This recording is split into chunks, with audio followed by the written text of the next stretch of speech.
ovine, bovine, caprine et même équine. Une attraction qui amuse aussi bien les petits que les grands. Chaque jour, les représentants des coopératives marocaines enchaînent pas moins de 4 rendez-vous d'affaires avec de potentiels clients et distributeurs français mais aussi européens. Des business meetings qui sont très importants pour leur développement à l'international et qui sont d'ailleurs préparés en amont.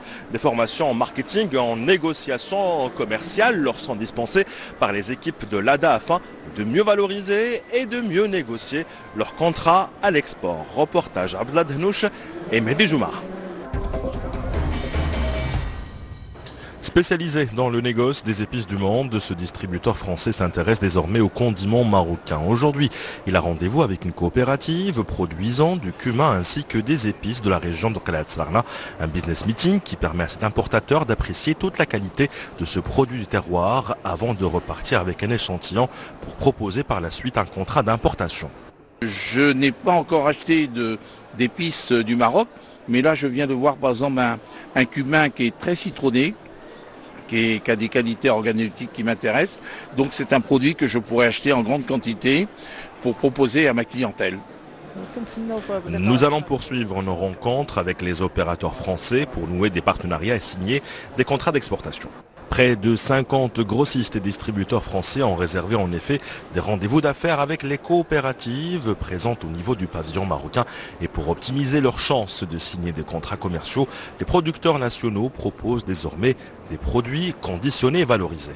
Les gens, ils ont vraiment adoré nos produits et la qualité. Ils ont demandé si des produits qui sont de haute qualité, s'ils sont certifiés.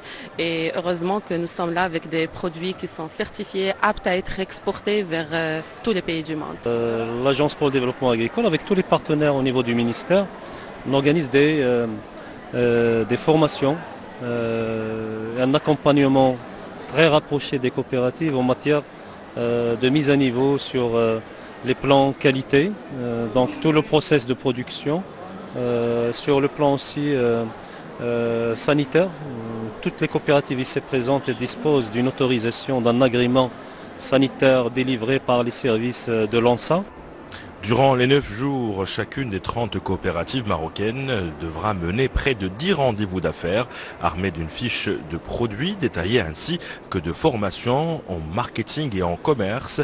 Elles espèrent toutes signer à la fin de ce salon des contrats afin de commencer à exporter leur savoir-faire et produits vers les marchés français et européens.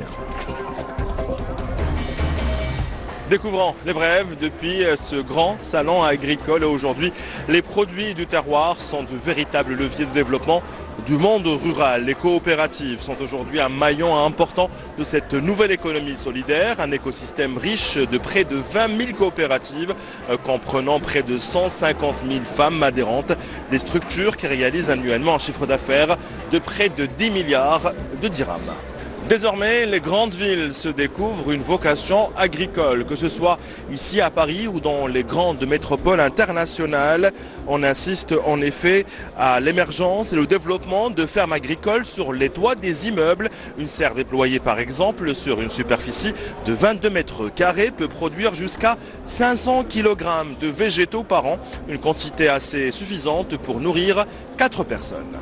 Chaque jour, les 500 vaches laitières présentes au niveau de cette immense étable ont besoin d'être traitées en moins 2 fois par jour. À l'heure indiquée, les bêtes sont dirigées vers une salle entièrement aménagée, des vaches laitières qui produisent près de 40 000 litres de lait durant les 9 jours du salon. 60, c'est le chiffre qu'on vous présente ce soir depuis ce salon parisien et c'est le nombre de personnes nourries par un seul agriculteur contre 15 consommateurs à peine il y a près de 40 ans.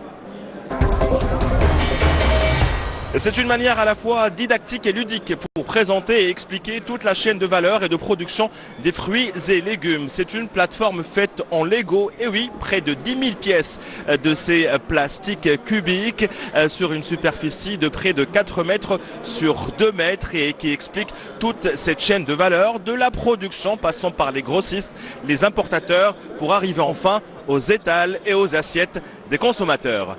À demain!